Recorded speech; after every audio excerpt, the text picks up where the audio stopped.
24 ایون سال 2022 در نزد مهمانخانه صفای شهر دوشنبه آدمان زیادی کسب و کار گوناگون، ورزشکاران، کارمندان وزارت و اداره‌های شهر دوشنبه برای اشتراک کردن در دوی بین‌المللی بخشیده به 10 ساله عمل آب برای رشد استوار سالهای 2018-2028 جمع آمده بودند. در قطار دیگر اشتراکچیان رئیس کمیته کار با جوانان و ورزشی نزد حکومت جمهوری تاجیکستان رحمانزاده عبدالله قربانعلی و معاون رئیس شهر دوشنبه عادلزاده دلبر رحیم آمده بودند. حاضران خانم مینا گلی را به مکان آغاز دوی بین‌المللی آب برای رشد استوار انتظار بودند که در دایره سلسله چهاربینی‌های دوی خویش او از استراحتگاه سراب ناحیه برزاب ساعت 3 صبح آغاز بخشیده بود. خانم مینا گلی تا رسیدن به مکان آغاز دوی بین‌المللی مسافه 36.2 کیلومتر را طی نموده محض در همین جا با گروه دونده ها همراه می‌گردید. ماراتون امروزه قسمت دومش که مسافه 6 کیلومتر را تشکیل می‌دهد در شهر دوشنبه برگزار می‌شود. اساساً مسافه ماراتون 42 کیلومتر است و صبح این سحر از استراحتگاه سرابی ناحیه ورزاب شروع شده است که تا نوروزگاه ادامه می‌یابد و این ماراتون در دایره چهاربینی بین المللی یعنی کنفرانس دوم سطح بلند باید به 10 ساله بین المللی و برای رشد استوار که در شهر دوشنبه روزهای 6 تا 9 ایون برگزار می‌گردد دایر می‌شود. خب در ماراتون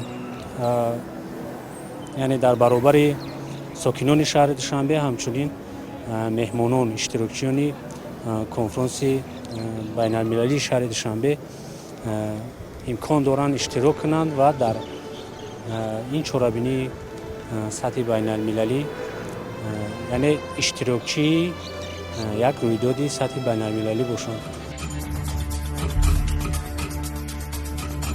ما شاهد آن هستیم که امروز در شهر دوشنبه روز دوی بین المللی است با اشتراک خانم مینا گلی که در هفته های اخیر در تمام گوشه و کنار شهر دوشنبه پیاده گردی میکند و به این وسیله مردم را به طرز حیات سالم دعوت میکند و وقتی ما با این خانم هم صحبت شده میخواهند که همچون یک فرد در جامعه است سهمگذار باشند، یک تغییراتی در جامعه بگذارند و به خاطر آبی تازه و رشد همین نمود در جامعه خدمت باسزا کردند.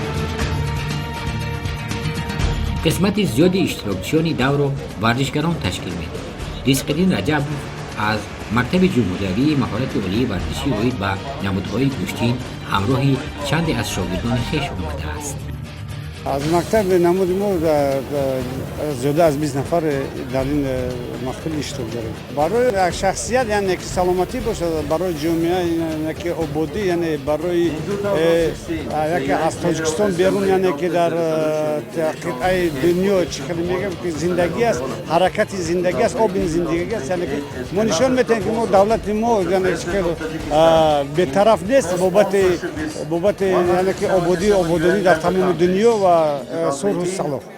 یعنی این برای هر یک کسی ما هر یک شخصیت یک تکان نمیده. اگر که ما اگر هزاران کس باشیم باید همین خیلی دیگر میلیون شخصیت اونو در تلویزیون تماشا میکنه. یعنی که با هم دیگر ما چقدر این حالت زندگی رو یعنی که طرز حیاتی سالم رو پیش میگیریم، این چنین در دنیا و در دولت ما این رشد می‌یابد. یعنی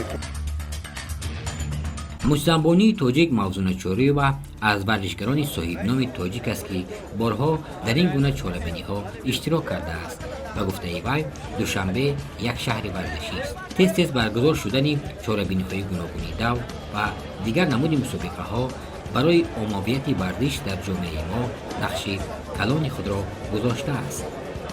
کنفرانس آب با تشبوس محترم جناب عالی تشکیل داده می شود. امروز که همه شما دیدید که ماراتون است برای آب. ما چی طرفداری این ما در همین دور همراه محترم جناب عالی و دستگیری هستیم که سیاست جمهوری تاجیکستان این پیشنهاد این کنفرانس که امروز محترم جناب عالی برای دنیا کرده سایت دستگیری آب است ما همراه هستیم.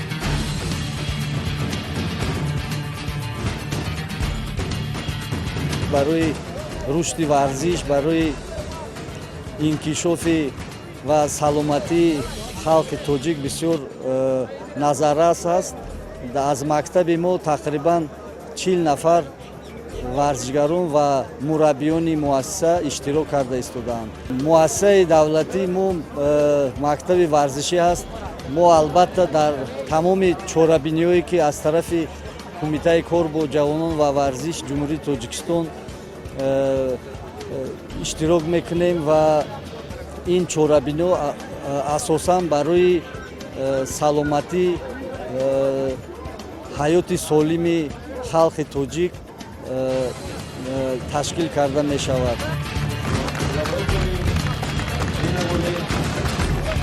پس از چند خانم مینگولی به مکان آغاز دبی بین المللی در دایره دومین کنفرانس سطحی بلند اوید به 10 ساله بین المللی آب برای رشد استوار سالهای 2018-2028 حاضر شد.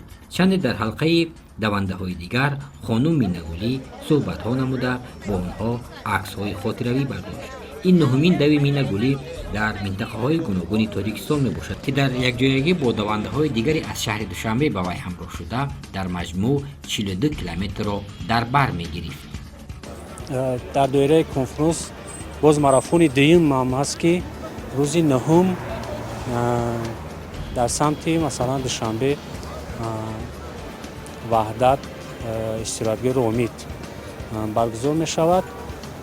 خب مقصد از برگزاری این ماراتون ها این یعنی رسانیدن پیام به جامعه جهانی که در مسئله های مثلا کمبود آب، آبشوی پریخ ها عموما تغییریابی اقلیم می باشد.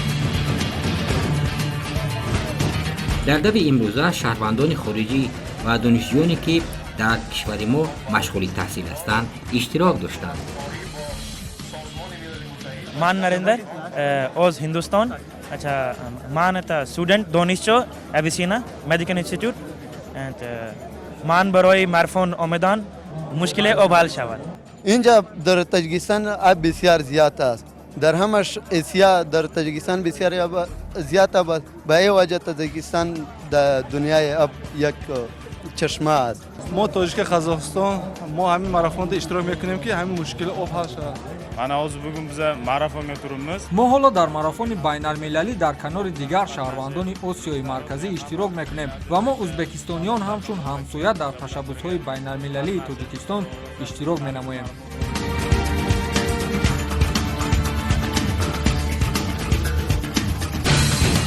همینطور خانم مینگولی با جمع دونده هایی که در دایره دو اوید به 10 ساله بین المللی آب برای رشد استوار که در نزد مهمانخانه صفای شهر دوشنبه جمع آمده بودند به طرف نوروزگاه پایتخت حرکت خود را ادامه داد.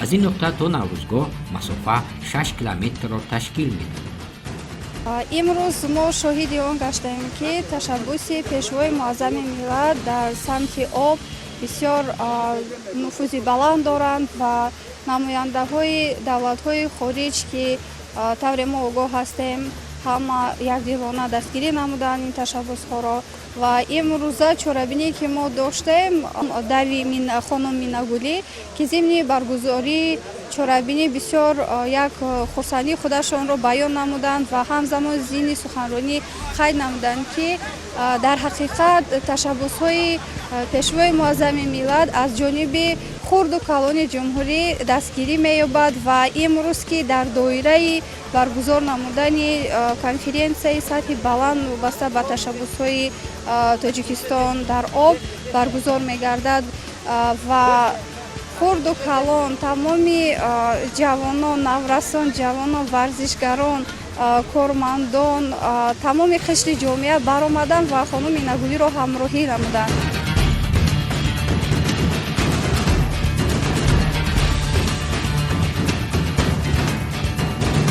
شهروند استرالیا مینگولی چند است که در تاجیکستان سلسله ماراتون‌های دوی خود را دایر می‌نماید و نیت دارد که در این دایره 11 ماراتون برگزار کند که مسافه عمومی آن 458 تا 2 کیلومتر را در بر می‌گیرد. طبق نقشه او این همه در مدت 40 روز باید صورت بگیرد. مینگولی ماراتون‌های خود را و 10 ساله بین‌المللی عمل آب برای رشد استوار سالهای 2018 و 2028 بخشیده است. به اطلاع کمیته ملی المپیک تاجیکستان، مسابقه ماراتونی روز 15 می آغاز شده 10 ایون به انجام می رسد. در این ماراتون دواندی استرالیایی خانم نینا گلی که چند وقت باز در تاجیکستان هست در دایره همین کنفرانس و در دایره کنفرانس سال آینده اوید به ذخیره های آب که در نیویورک در قرارگاه سازمان ملل متحد برگزار می شود. عموما در تمام جهان 200 ماراتون به نقشه گرفته است و 11 ماراتونش این مدت یک ماه است که در تاجیکستان برگزار می شود. مینگولی مثلا از شهر پنجکین شروع کرد تا خوروغ رفت و از اونجا باز به دوشنبه برگشته بلخش رفت، از پیرخ فچنکو دیدن کرد.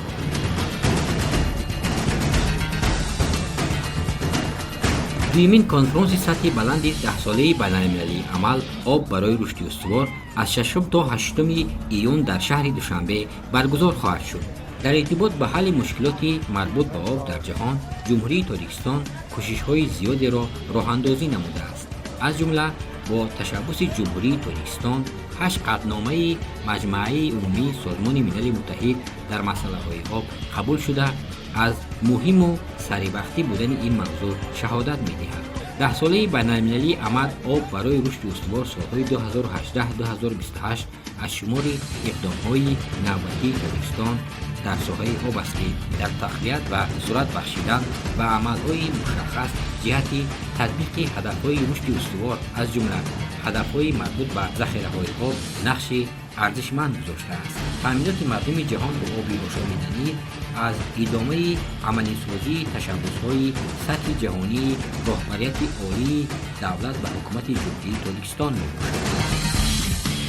امروز وقتی که در حدود جمهوری تاجیکستان همین ماراتون را گذراندن، پیاده‌گردی خودشان را شاهد آن گردند که تمامی در حقیقت سیاست ورزش پرورانه پیشوای معظم ملت یک ثمره خوب داده است، چون که وقتی که میشنوند هر یک نفر از خانه خود برآمده در راه همراهی میکنند، بسیار یک همون نشانه سیاست پیشگرفته جمهوری تاجیکستان در سمت هم ورزش هم آب است.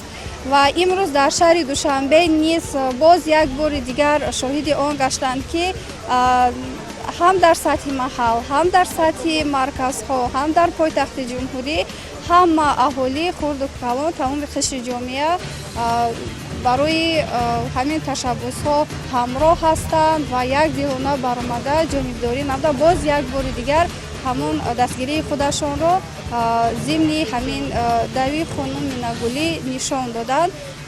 من نیز یکی از اشتراکچیان هستم. بسیار خرسند شدم که تمامی همون خارجیان که به کشور ما تشریف می‌آورند از این تشبث‌های پیشگرفته پیشوای معظم ملت در سمت آب بسیار نقطه‌های مهم را قید می‌کنند، دستگیری می‌کنند و هم‌آواز ما هستند.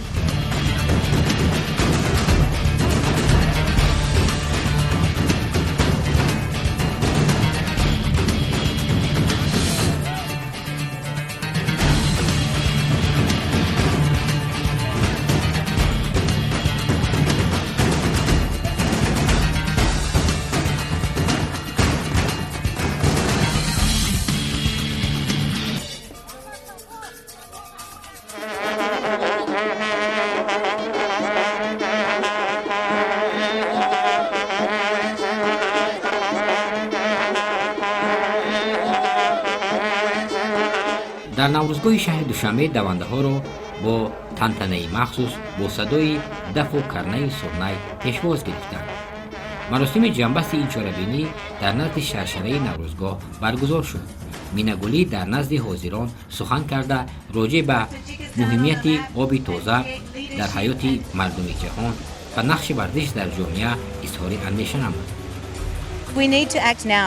ҳоло замони амал фаро расидааст, зеро мушкили об рӯз аз рӯз дар саросари ҷаҳон амиқтар мешавад. масоили об на танҳо барои тоҷикистон, балки барои тамоми ҷаҳон муҳим аст. хурсанд аз онам, ки дар 10 солаи байналмилалии амал об барои рушди устувор саҳм мегузорам. воқеан ҳам мо бояд аз ҳамин ҳоло барои ҳалли мушкилоти об амал кунем. беҳтарин роҳ истифодаи нерӯи варзиш аст, зеро варзиш маҳдудиятҳоро аз байн мебарад. варзиш ба мо ҳамкорӣ ва ҳамоҳангиро меомӯзонад. шояд мо ба хотири забон натавонем бо ҳамдигар гуфтугӯ дошта бошем, аммо метавонем ҳамроҳ бидавем, биҷаҳем, шино кунем ё ин ки муҳориба кунем. бинобар ҳамин нерӯи варзиш барои муттаҳид кардани инсонҳо бисёр зиёд аст. умедворам аз чунин нерӯ барои ҳалли мушкилоти об низ истифода мебарем. вақте ба тоҷикистон омадам, инҷо ба ман гуфтанд ки бахше аз қалбат инҷо хоҳад монд, аммо воқеият ин аст ки тоҷикистон барои ҳамеша дар қалби ман боқӣ хоҳад монд. Big part of Tajikistan will stay in my heart forever. дар интиҳо ба хонум минагулӣ ба хотири саҳмаш дар ҳалли мушкилоти об ва иштирокаш дар дави байналмилалии шаҳри душанбе ва марафонҳо дар қаламрави ҷумҳурии Тоҷикистон аз номи раиси шаҳри душанбе муҳтарам Рустами Эмомалӣ гувоҳномаи махсус ва тӯҳфаҳои хотиравӣ супурда шуд. 1 июн мо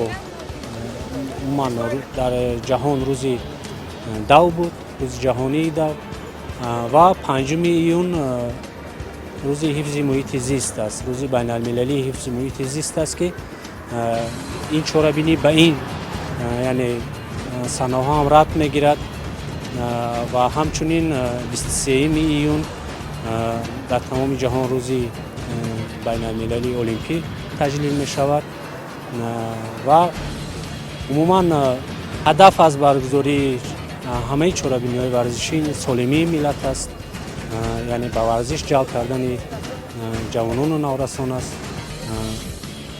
ки варзиш муаррифигари Тоҷикистон дар арсаи байналмилалӣ мебошад.